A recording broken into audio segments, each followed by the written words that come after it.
porque durante muito tempo esse litoral norte da Bahia era de difícil acesso, né? A gente não tinha uma estrada como hoje a gente tem a linha verde ligando todo o litoral norte, né? O acesso geralmente eram por municípios que estavam no interior da Bahia. Então, tudo para chegar aqui era mais difícil.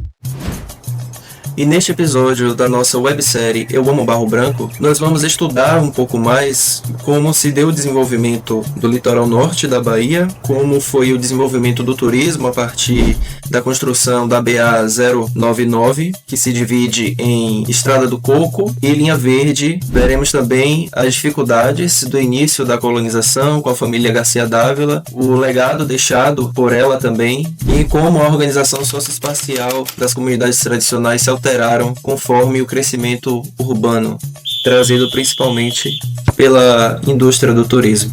Vamos nessa? O processo de exclusão das comunidades tradicionais começou desde o início do que a gente chama de Brasil, com a invasão portuguesa. Aqui no litoral norte da Bahia, foi principalmente através dos Garcia Dávila. Então, eu trabalho hoje na Fundação Garcia Dávila. O Castelo Garcia Dávila foi o primeiro bem a ser tombado no Brasil. Hoje eu trabalho lá como assistente administrativo. Para a nossa região ele foi importantíssimo para a história do Brasil também.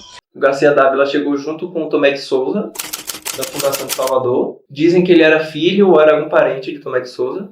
E ele criava gado, ele criava animais ali em Salvador, e o negócio foi crescendo. E aí ele pediu para Tomé de Souza que ele quisesse ter mais terreno, mais área para cuidar, para crescer o pasto, enfim.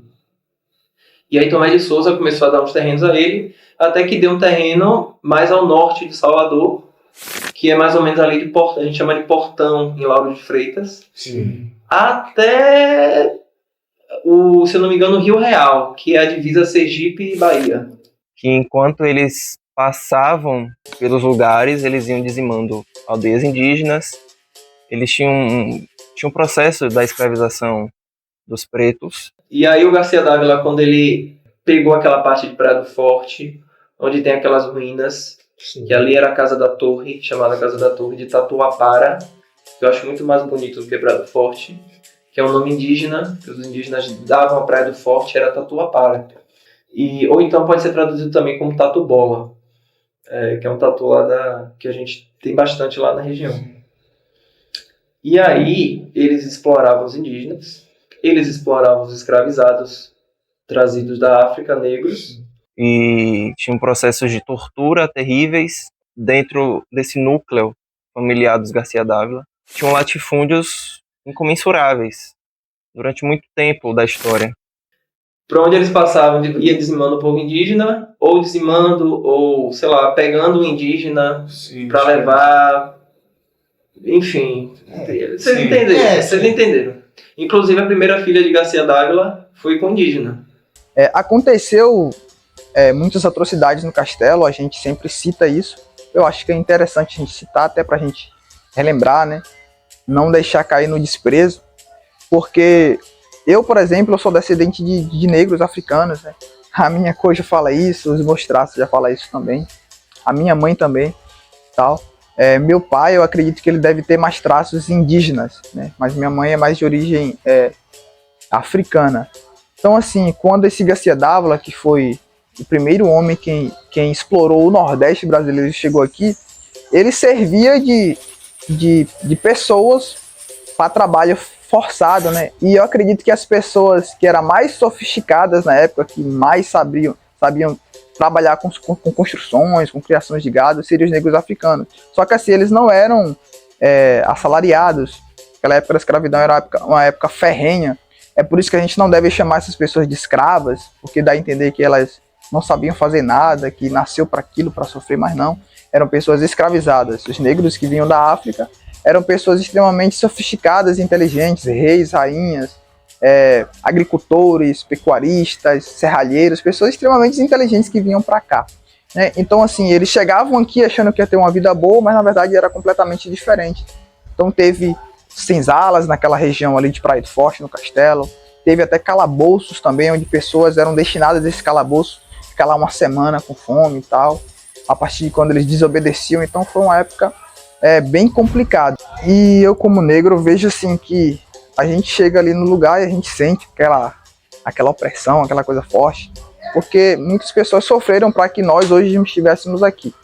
E a gente jamais pode deixar ser levado ao esquecimento, né?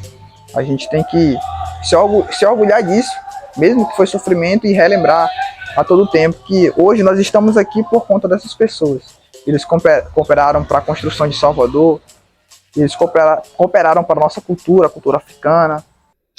Plantava coco, muito coco, por isso que tem tanto coqueiro hoje, né? O coqueiro não é nativo do Brasil, o coqueiro vem da Ásia, eles trouxeram a cultura para cá, né, para cultivar aqui, porque, enfim, a região é boa para isso.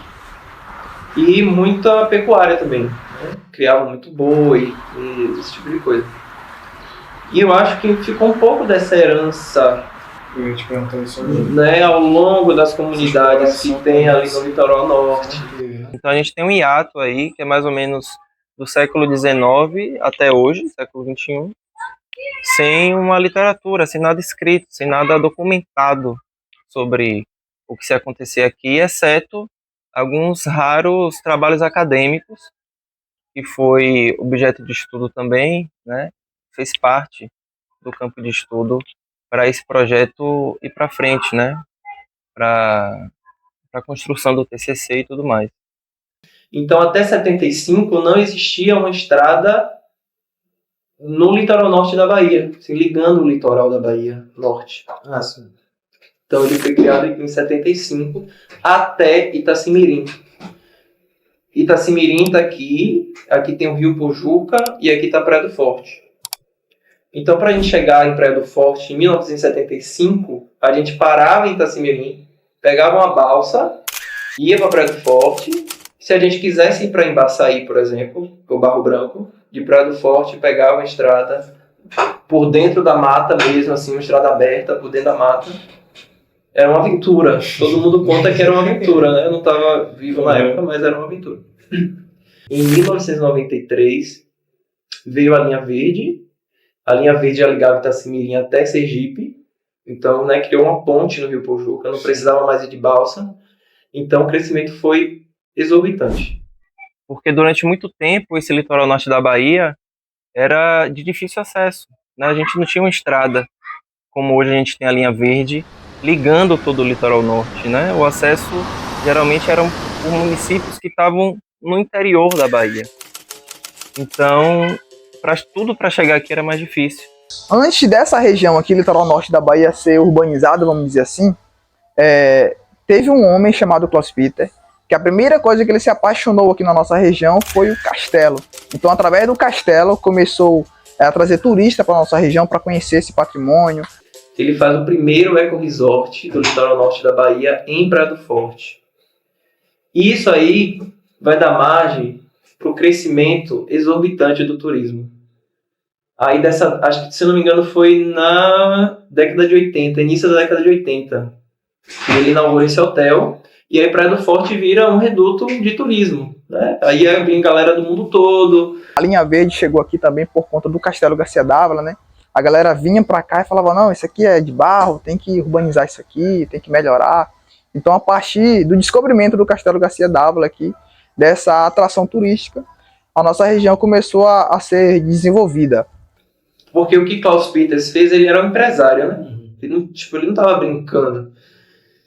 E o turismo dele não era só praia, só ir praia, entendeu? Ele criou o projeto, ele ajudou a criar o projeto Tamar, o projeto Baleia Jubarte. Então tinham coisas para se ver além da praia, entendeu? E isso foi crescendo, né? E a galera que era nativa de Praia do Forte, você não vê mais hoje em Praia do Forte, a não ser se você vai escolher muito bem. A questão da energia elétrica também, que não tinha aqui. Tudo isso foi influenciado através do Castelo Garcia d'Ávila, né? A Vila Praia do Forte cresceu muito também, tem esse potencial enorme turístico. Inclusive, a Praia do Forte hoje é o maior ponto de ecoturismo do Brasil, por conta do Castelo Garcia d'Ávila, também logo depois por conta do projeto Tamar. Que a gente tem a linha verde, que é a BA-099, a extensão da Estrada do Coco. E do lado do litoral é o lado turístico. né? É o lado que geralmente a gente que não mora aqui conhece. E o lado de lá, como a gente chama, é onde fica o Barro Branco e outras comunidades também, que geralmente são pessoas que nasceram aqui, que vivem aqui há muitos anos e que, no geral, é a mão de obra que trabalha no setor turístico do outro lado, né? Então são comunidades mais vulneráveis, onde a riqueza da parte turística não chega tanto, são mais trabalhadores assalariados e etc. A galera que era nativa de Praia do Forte, ela não mora mais em Praia do Forte. Ela mora em Açuzinho, que é do outro lado da linha verde.